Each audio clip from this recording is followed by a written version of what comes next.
We are the Raleigh Revision Group. I'm Layla Triplett, and I am joined by my team members, Sonia McLam, Stephen Miller, Luis Acevedo, and Madeline Beeman.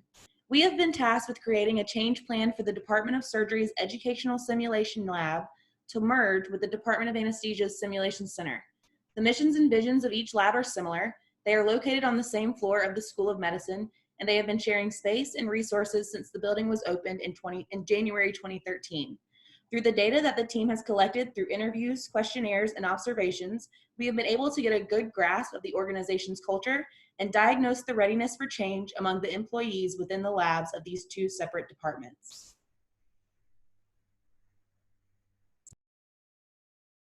So what are the values promoted by the organization, and how do leaders reinforce those values and build and maintain the culture? Just as one might expect from a teaching and research medical facility that is centered on delivering world-renowned patient care, the central core values promoted throughout the organization are compassion, professionalism, quality, service, innovation, diversity, and integrity. In addition to the more patient-centered values, the medical facility also identifies core values centered on employees, such as personal growth, education, training, collaboration, efficiency, and stewardship. The two simulation labs being considered for merger also share similar values to one another, as well as to the overall medical facility. How those leaders promote the culture, the core values, as well as support the individual interest of employees. They encourage educational and training opportunities for all. Interdepartmental collaboration is also fostered through the encouragement of open education among departments, allowing for new experiences and relationship building opportunities. In addition, leadership supports community outreach programs that embody the values of collaboration, compassion, diversity, and innovation while providing a platform for underprivileged students and creating a positive impact toward their education. How do those employees feel they can get ahead?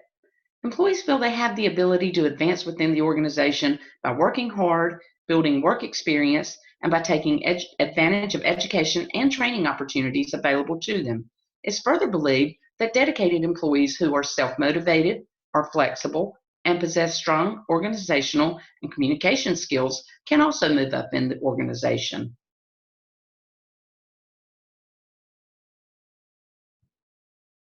As with most organizations, the center has certain things that don't require any improvement and then things that could use a little work. For example, the center is especially well equipped to support employee development through education and training opportunities. They encourage good team building, which is evident in the camaraderie already in the two simulation labs and how they share equipment and facilities. And then also, management does not micromanage the employees, giving them the ability to act autonomously and make their own decisions. There are some areas that need improvement. These mainly focus on the speed at which certain processes and hiring take place. Employees report some disappointment in the speed at which and management is able to finish some initiatives. Relationship between leadership and employees is generally qualified as good. Leaders are engaged and they listen to and support employees. However, some employees do report that the leaders are not involved in the day-to-day and not on the ground floor. So some initiatives that they would consider important, leadership doesn't put very high on the to-do list. Employees are rewarded for good behavior and for good work.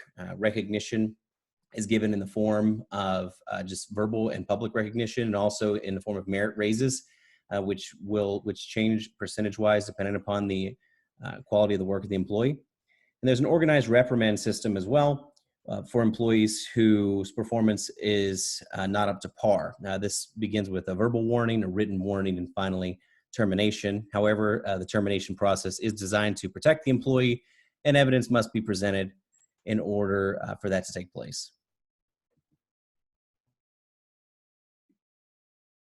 Change agents are vital to the success of implementation. Leaders must be agents of change. The Department of Surgery is composed of various leaders, which are chairs, chiefs, and medical directors. and it's important that they become involved in the change process, as that sets an example for the rest of the organization. On February 13th, we conducted an organizational readiness questionnaire, and according to the questionnaire, most participants strongly agree that people who work there are committed to helping implement change. However, most participants only somewhat agreed that people who work there understand the organization's vision for change.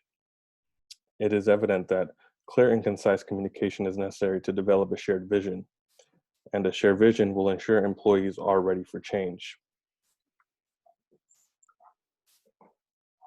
Moving from the current state to the desired state requires movement. Communication is an important part of the change process. However, knowledge sharing is necessary for that communication to be effective. Knowledge sharing and willingness from employees are key factors for the success of the change.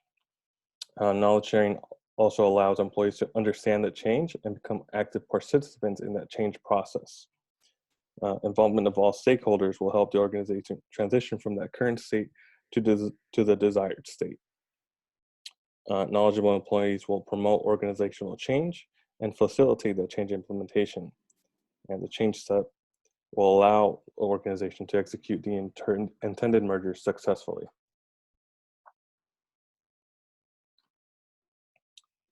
Collaboration and compassion are two of the core values embraced by the Department of Surgery. The organization's core values have a direct impact on the performance of employees. According to the organizational readiness questionnaire we conducted, most participants felt that people who work there are confident that the organization can support people as they adjust to change. It's important for the department to continue to promote that environment where employees feel supported and become part of the change. Through involvement and open communication, the organization will ensure that employees successfully embrace change.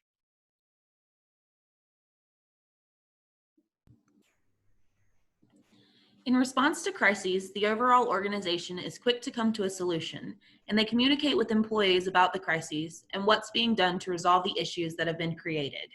The same can be said on the departmental level. Leadership is transparent with details and responses to crises. When leaders step down, there's usually someone in interim to keep things going while a permanent replacement is being found. And departments tend to come together and help fill the gaps in times of need. The analysis of both departments is similar to that of the overall organization, and due to the nature of their educational and technological healthcare training, they are used to evolutionary changes happening, such as adapting to new technologies and adopting new best practices in patient safety. The leadership in both departments are open to change and modeling that by communicating and advocating for employees to cross-train. Due to the organization being so large, a weakness in their culture is the fact that when changes that involve hiring, restructuring, and budgets are involved, there is a lot of red tape and holdups that can take place at various levels. Also, the Department of Anesthesia's employees haven't always felt supported by leadership within the past year, which is something that the Department of Surgery will have to consider during this change process.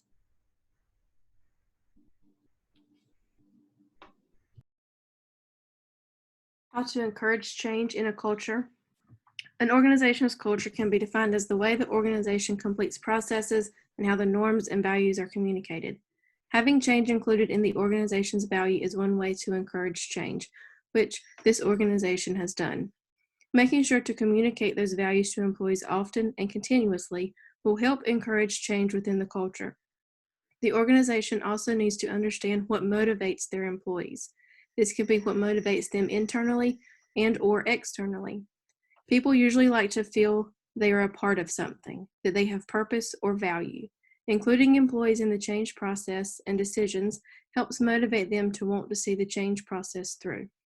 The change model we used addresses positive rewards and acknowledgement for positive change behaviors as part of helping refreeze the organization's new way of doing things. Hopefully, this motivates the employees to continue those new behaviors.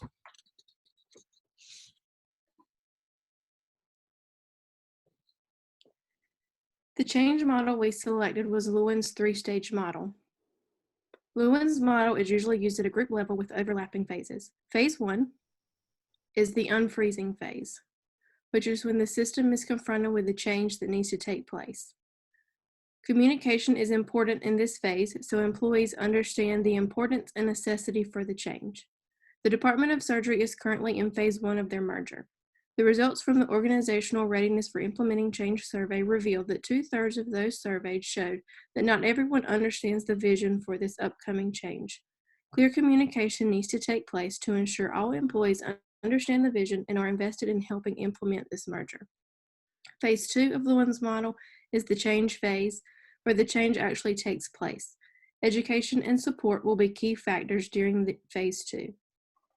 Phase 3 is the refreezing phase. This is when the changes that have taken place are accepted and refrozen as the new norm. This is when positive rewards and acknowledgments will be important so people will not revert back to their old habits or processes. According to the Organizational Readiness for Implementing Change survey, the Department of Surgery is open to change. 100% of employees surveyed strongly agree that people are committed to helping implement change and will do whatever it takes to help. However, there are concerns. What appears to be a concern is understanding the vision as well as support during the change. Change is important, and 1/3 of those surveyed were unsure about the organization being able to support people as they adjust to the new changes. Questions were also asked about handling challenges during the change, helping motivation during the change, and staying on task during the change. Not everyone surveyed strongly agreed people would be able to handle these areas during change. We also asked if people who worked at this organization who embrace change and innovation are rewarded for their efforts. 2/3 of those surveyed less than strongly agree with this statement. The Department of Surgery may need to look into what motivates their employees and gain a better understanding of the rewards or acknowledgments they could put in place. Overall, the organization is open to change, but employees do have questions. The Department of Surgery needs to clearly communicate with their employees, explain why this merger is happening, what is expected to happen during this time, and how it will benefit the employees. The organization also needs to concentrate on support, how they will support the employees during the change, and communicate that to the employees. So now that we've selected a change model and we've collected some data, what needs to be changed and what do we think the best way to go about that is? Cultural integration is crucial to the success of any merger, and therefore it will be important to focus integration efforts on aligning the mission, vision, and values of the two departmental labs in order to ensure the continuity of exemplary healthcare and a seamless merger of two similar cultures. A new mission and vision statement is in order. The creation of this new mission statement and vision can best be accomplished by receiving input from all affected employees and then making a list of all the things critical to both employee and patient stakeholders. Using these shared ideas to help narrow down those elements to those deemed most important for the new mission and vision will help propel cultural transformation after the merger occurs. In addition, several anticipated administrative changes will need to be addressed as well, such as the combining of two departmental schedules, the integration of employee seniority lists, the harmonizing of any IT considerations, as well as possible cross-training of some job functions. In order to effectively combine strengths and resources from both departments, an analysis will need to be performed to get a detailed understanding of both departments' working processes. Results from such analysis should reveal the best design for the new common administrative and operating procedures for the merged entity. Interviewing key leaders should provide insight into these areas. So in conclusion, we, the Raleigh Revision Group, have identified an organization in which the employees approve of changes that need to take place. There are evidence of many benefits of this merger between the two simulation labs. There's a culture encouraged by leadership of support, and we have handpicked a model that we believe can work to guide employees and leaders in this organization through the change process.